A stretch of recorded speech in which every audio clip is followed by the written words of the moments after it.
देव जी महाराज को कह रहे हैं, सुत जी महाराज शौनक आदि ऋषियों को कह रहे हैं कि देखिए एक दिन की बात है, यहां श्री कृष्ण शांति दूत बनकर के गए, महाभारत का युद्ध हुआ, 5 पांडव को 12 वर्ष वनवास जाना पड़ा, 1 वर्ष अज्ञातवास चले गए, 5 गांव मांगे दिया नहीं, युद्ध हुआ, सब महाभारत हुआ। युद्ध होने के बाद यहां कौरव मारे गए और अंतिम में कुरुक्षेत्र के मैदान में भीम ने दुर्योधन के जांग को तोड़ दिया। चारों ओर लाश ही लाश और खून की नदियां बह रही है, रक्त की धारा बह रही है और गिद्ध और चील आसमान में घूम रहे हैं, लेकिन दुर्योधन का जांग टूटा हुआ है, लेकिन मृत्यु नहीं हुई है। मृत्यु के लिए इंतजार कर रहा है, लेकिन प्राण नहीं छूट रहा है, क्योंकि पापी इतनी आसानी से नहीं मरते। उनके मित्र अश्वत्थामा ने अपने मित्र को खुश करने के लिए, अश्वत्थामा ने आकर के कहा, अरे मित्र चिंता मत करो, जिन्होंने भी ऐसा किया है और ऐसे 5 पांडव को मैं उनका शीश काट करके लेके आऊंगा। रात्रिकालीन समय में अपने मित्र को खुश करने के लिए, दुर्योधन को खुश करने के लिए पांडव जहां विश्राम कर रहे थे, उस विश्राम स्थल में जा रहे थे। द्वारकाधीश श्री कृष्ण समझ गए, इसलिए पांडवों को अपने पास विश्राम करा करके 5 पांडव के 5 बालक को वहां विश्राम कराते हैं। अश्वत्थामा रात्रिकालीन समय में पहुंचे, 5 पांडव को सोता हुआ देख करके उन्होंने तलवार निकाल करके 5 के गला काट दिए, लेकिन ये पांडव नहीं थे और पांडव के पुत्र थे। शीश को पकड़ के रक्त की धारा लेकर के आए और दुर्योधन को दिखाया, देखो मित्र 5 शीश लेकर के आया हूं। दुर्योधन बड़ा खुश हो गया, लेकिन दुर्योधन को लगा 5 पांडव को मारना इतना आसान नहीं है, अंधेरा है, अंधकार है, जरा दिखाना मित्र। शीश को हाथ से दबाया तो फूट गया गुब्बारे की तरह। तो दुर्योधन समझ गया ये पांडव नहीं है, ये पांडव के 5 पुत्र हैं। देखा नजदीक है तो पुत्र है। अरे मित्र क्या कर दिया आपने, पांडव के अंतिम अंश और वंश को भी नाश कर दिया। जब ये सुन करके अश्वत्थामा घबराया, पता है रात भर नींद नहीं आई। एक बात बोलूं आपको, सुनना है, बोलिए ना जी। पापी को रात भर नींद नहीं आती और इसलिए नींद की गोलियां खानी पड़ती है। भजन करने लग जाएंगे ना, परमात्मा को याद करने लग जाएंगे, मोह माया से विरक्त हो जाएंगे, कैसी नींद नहीं आए। उस दिन कहा था ना, बड़े बड़े घरों में नींद की गोलियां खा करके भी नींद नहीं आती, लेकिन वृंदावन के रिक्शा चलाने वालों को कभी नींद की गोलियां खानी नहीं पड़ती। क्यों? राधे राधे, उनका दिन रात राधे राधे। अश्वत्थामा को नींद नहीं आई और अश्वत्थामा प्रातःकालीन रुद्र से भयभीत सूर्य की भांति भागता रहा, लेकिन अर्जुन रथ में बैठकर के, कृष्ण और अर्जुन अश्वत्थामा को पकड़ने जा रहे थे। आगे आगे अश्वत्थामा, पीछे पीछे कृष्ण और अर्जुन जैसे भागते गए कि महाराज धरती के अंतिम छोर में पहुंच गए। उसके आगे चारों तरफ लोकालोक पर्वत है, उसके आगे भागने की जगह नहीं दिखाई दी। तो अश्वत्थामा ने ब्रह्मास्त्र को छोड़ दिया। अर्जुन घबराने लगे, अरे कृष्णा बचाओ, ये ब्रह्मास्त्र आ गए, बचाओ बचाओ। कृष्ण जी ने कहा, अर्जुन अगर मैं आपके साथ नहीं आया होता तो फिर आप क्या करते?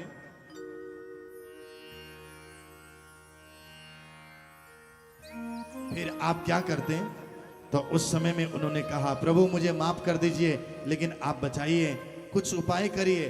उन्होंने बताया और अपना ब्रह्मास्त्र छोड़ दिए। दोनों ब्रह्मास्त्र को तरकस में रख करके अश्वत्थामा को रस्सी से बांध के घसीट करके लेकर के चले गए। और उधर द्रौपदी प्रातःकालीन जब आई अपने बच्चों को उठाने के लिए, शरीर है लेकिन शीश नहीं है। अब उस माँ पे क्या बीती होगी? हमें तो बच्चों को उंगली में चोट भी लग जाती है, माँ इतनी चिंता करती है, चिंतित हो जाती है। तो जिस माँ के आंखों के सामने 5-5 बच्चे, शरीर है, शीश नहीं है, रक्त की धारा बह रही है, तो उस माँ पे क्या बीती है? बेहोश हो जाती है, जगती है, बेहोश हो जाती है। तो महाराज जब अश्वत्थामा को घसीट के लेकर के आ रहे थे, दूर से देखा अश्वत्थामा को अर्जुन रथ में बांध करके लेकर के आ रहे। द्रौपदी खड़ी हो गई और खड़ी होकर के क्या कहती है, मुच्यता में स ब्राह्मणो नितराम गुरु। स्वामी ये क्या कर रहे हैं आप, छोड़ दीजिए, ब्राह्मण हमेशा गुरु होते हैं। ये आचार्य द्रोण के पुत्र हैं और माता गौतमी इंतजार कर रही होंगी, और गुरुदेव के तो महाभारत के युद्ध में, और गुरुदेव तो धाम चले गए, और एक बूढ़ी माँ है और उनका सहारा, और ये अश्वत्थामा आज उस बूढ़ी माँ के एक सहारा, इनको भी कुछ हो जाएगा तो बुढ़ापे में उनकी क्या होगा। इसलिए स्वामी आपको ऐसा नहीं चाहिए, क्या करें। फिर यहां अर्जुन ने प्रतिज्ञा ली थी, सूर्यास्त से पहले पहले जिन्होंने मेरे बालक की हत्या की, उस हत्यारों को जब नहीं मारूंगा तो मैं अग्नि में जल करके भस्म हो जाऊंगा। अगर मैं अश्वत्थामा को छोड़ दूं तो मुझे जल करके भस्म होना पड़ेगा, अगर मैं मार दूं तो मुझे ब्रह्म हत्या लग जाएगी, क्योंकि ब्राह्मण है। ब्राह्मण का धन कभी हरण नहीं करना चाहिए, ब्राह्मण का धन संपत्ति कभी लूटना नहीं चाहिए। ब्राह्मण के घर में जाकर के गिलास पानी भी पीते हैं ना, जल भी पीते हैं ना, तो क्या करना चाहिए कि कभी खाली हाथ लौटना नहीं चाहिए, कुछ दान दक्षिणा करके आना चाहिए। क्योंकि ब्राह्मण के लिए भगवान ने भी ब्राह्मण की कितनी महिमा गाई है। द्वारकाधीश देखिए ना, ब्राह्मण के चरण दबा करके देखी सुदामा की दिन दशा, करुणा निधि करुणा करके रोए, और पानी परात को हाथ छुए नहीं, निज नयनन से भर दो। कितना महत्व है ब्राह्मण का सम्मान, क्योंकि ब्राह्मण का धर्म ज्ञान लेना और ज्ञान देना है। इसलिए स्वामी आप ये क्या कर रहे हैं, माता गौतमी को, उनको तो याद करिए। कृष्ण ने अर्जुन को हाथ जोड़ करके अर्जुन जाकर के कृष्ण जी के सन्मुख जाकर के हाथ जोड़ के कहते, प्रभु अब आप ही बताइए, मैं नहीं मारूं तो मुझे जलना पड़ेगा, मार दूं तो ब्रह्म हत्या लग जाए। श्री कृष्ण जी ने इशारा किया, समझ में आ गया, और अश्वत्थामा के ललाट पे यहाँ मणि था ना, उस मणि को निकाल दिए, कटारी से मुंडन किया, अपमान करके निकाल दिए, क्योंकि ब्राह्मण का अपमान करना ही ब्राह्मण को मारने का बराबर होता है। सोने की बरसात भी हो जाए, जिस घर में अपमान होता है वहां कभी जाना नहीं चाहिए, कबीरदास जी ने भी कहा। और उसमें भी ब्राह्मण, और जब वहां से छोड़ दिए, और इधर सुत जी महाराज कहते, मृत्यु बंधु बांधव को जल तर्पण देने के लिए गंगा जी के तट में गए थे। श्री कृष्ण धर्मराज युधिष्ठिर 5 पांडव को समझा रहे थे, तो उस समय में सात्विकी और उद्धव रथ में बैठकर के द्वारका जा रहे थे, और एक रोती हुई देवी की आवाज आई, पाही पाही महायोगिन देव देव जगतपते। हे नाथ मेरी रक्षा करिए, हे नाथ मेरी रक्षा करिए। रथ में बैठे श्री कृष्ण जी मुड़ के देखते हैं, ये कौन देवी कौन बोल रही है। मुड़ करके देखा तो उत्तरा रो रही थी। उत्तरा कह रही थी कि हे द्वारकाधीश, मेरे गर्भ में संतान है, और ये अग्नि रूपी बाण मेरे पीछे पीछे आ रहा है, ये जला करके मुझे भस्म कर दे, कोई बात नहीं, लेकिन मेरे गर्भ के बालक, मेरे संतान को रक्षा करिए। देखिए माँ किसे कहते हैं पता है, हॉस्पिटल में कोई संतान होने वाली हो, अगर डॉक्टर आकर के परिवार वाले से ये कहें कि संतान में और माता में दोनों में से एक बचेंगे, किसको बचाना चाहेंगे? शायद परिवार वाले सब यही कहेंगे कि मां को बचाइए, लेकिन कभी जाकर के उस मां से पूछना, आप दोनों में से एक बचेंगे? शायद दुनिया की हर माँ यही कहेगी, भले मैं मर जाऊं लेकिन मेरे संतान जीवित होना चाहिए। यही तो माँ है। इसलिए तो कहा था ना, माँ से बढ़कर के धरती में कोई भगवान नहीं। माँ का दिल कभी नहीं दुखाना, भगवान है। मुझे वो प्रसंग याद आ गया, एक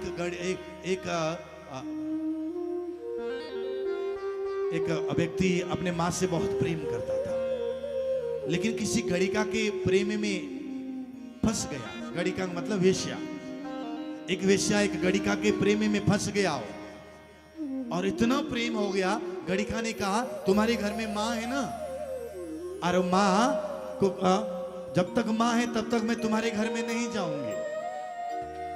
माँ को आकर के कहता है, माँ वो ऐसी कहती है लेकिन मुझे उसी के साथ विवाह करना है। माँ समझाती है, समझ में नहीं आता। और एक दिन क्रोधित होकर के गणिका कहती है, जिस दिन अपने माँ के कलेजे लेकर के हाथ में लेकर के आकर के मुझे दिखाओगे तभी मैं तुमसे विवाह करूंगी, नहीं तो विवाह नहीं करूंगी। लेकिन ये प्रेम में अंधे और हाथ में छुरी लेकर के माँ को मारने के लिए गया। माँ सामने खड़ी थी और हाथ कांप रहा था, रो रहा था। माँ ने पूछा कि बेटा क्या हुआ, किस लिए रो रहा है, ये हाथ में चाकू लेकर के क्यों आया है? माँ, और मैं आपको मारने के लिए आया हूं, मैं उससे बहुत प्रेम करता हूं। तो माँ के आंखों से अश्रु की धारा आने लगी और उसने कहा कि माँ, और वो चाहती है कि आपकी कलेजे में उसको दिखाऊं तभी वो मेरे साथ रहेगी, विवाह करेगी। तो माँ रोती हुई कहती है, पुत्र तुम मेरे साथ रह करके खुश रहोगे या उसके साथ रह करके खुश रहोगे? प्रेम में अंधा था ना। उसने कहा, माँ मैं आपके साथ नहीं, मैं उसी के साथ खुश रहूंगी। ये कहते ही माँ आंख बंद करती है और रोती हुई कहती है, आ मेरे पास आ जा, चला छुरी चाकू उठा, चीर दे मेरे छाती को, निकाल मेरे कलेजे को, ले जाओ उसके पास, लेकिन तू जीवन में खुश रहना, निकाल मेरे छाती से कलेजे को। और उस पापी ने माँ के कलेजे पे, छाती पे वार करता है, कलेजा निकलता है, निकाल करके हाथ में लेके जा रहा है, रक्त की धारा बह रही है। और जब रोते हुए, तड़पते हुए, डरते हुए, घबराते हुए, पैर कांपते हुए जा रहा था और एक पत्थर में पैर टकराया और हाथ से जब वो कलेजा छूट गया और जब कलेजा नीचे गिरा और जैसे ही ये चिल्लाया कि माँ करके आवाज आई ना, तो कलेजे से आवाज आई कि बेटा तुझे कोई तकलीफ तो नहीं, कहीं चोट तो नहीं लगी? ये माँ होती है। उस कलेजे से आई आवाज, बेटा, तो बोला माँ आवाज, इसलिए माँ माँ होती है। बदला न लो हमसे, हम खुद बदले। देखिए जीवन में इसलिए यहां रोती हुई उत्तरा कहती है, मैं भले मर जाऊं लेकिन मेरे गर्भ के बालक, मेरे संतान को रक्षा। पाहि पाहि महायोगिन देव देव जगतपते। भगवान श्री कृष्ण जी ने आंखें बंद करके देखा, ये बाण किसने छोड़ा है? तो देखा ये तो अश्वत्थामा ने बाण को छोड़ा। क्यों? अर्जुन ने अपमान किया था ना, बदला लेने की अश्वत्थामा ने छोड़ा, इसीलिए। और इन्होंने सूक्ष्म रूप धारण करके द्वारकाधीश ने उस बालक की रक्षा की। और पुनः रथ में चढ़ करके जब जाने लगे, फिर रथ में चढ़ करके जाने लगे, फिर से रोने की आवाज आई, कृष्णाय वासुदेवाय देवकी नंदनाय च नंद गोप कुमाराय गोविंदाय नमो नमः। अब द्वारकाधीश सोचते, अब कौन रो रहे हैं? उत्तरा के गर्भ के बालक को तो मैंने रक्षा की, अब कौन रो रहे हैं? मुड़ करके देखा तो माता कुंती रो रही थी। नमः पंकज नाभाय नमः पंकज मालिने। हे पद्म कमल, हे जगत गुरु, हे द्वारकाधीश, हे नंद नंदनाय, विश्व की रक्षा करने वाले हे प्रभु, आप हमें छोड़ करके जा रहे हैं। और माता कुंती कहती है, द्वारकाधीश एक काम करना, चले जाइए चले जाइए, लेकिन जाते जाते एक आशीर्वाद दे करके जाइए। बड़े ध्यान से सुनिए, बहुत मार्मिक प्रसंग है।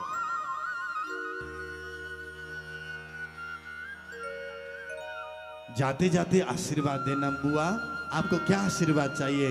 बस मुझे ऐसा आशीर्वाद दीजिए द्वारकाधीश, हम जहां जहां जाएं हमारे जीवन में दुख आ जाए, ऐसा दुख दीजिए हमें। देखिए तो कोई मांग सकता है क्या दुख? हम तो मंदिर में जाकर के सुख मांगते हैं, आनंद मांगते हैं, दुख नहीं मांगते। माता कुंती दुख मांग रही हैं। आज श्री कृष्ण के द्वारकाधीश के आंखों से अश्रु की धारा बहने लगी। कृष्ण जी ने कहा, बुआ आप जब से आई हैं हस्तिनापुर में तब से दुख ही दुख तो हुआ है, सुख कब हुआ है? और आज दुख मांग रही है, क्यों आप ऐसे कह रही हैं? तो माता कुंती कहती, बड़े बड़े दुखों में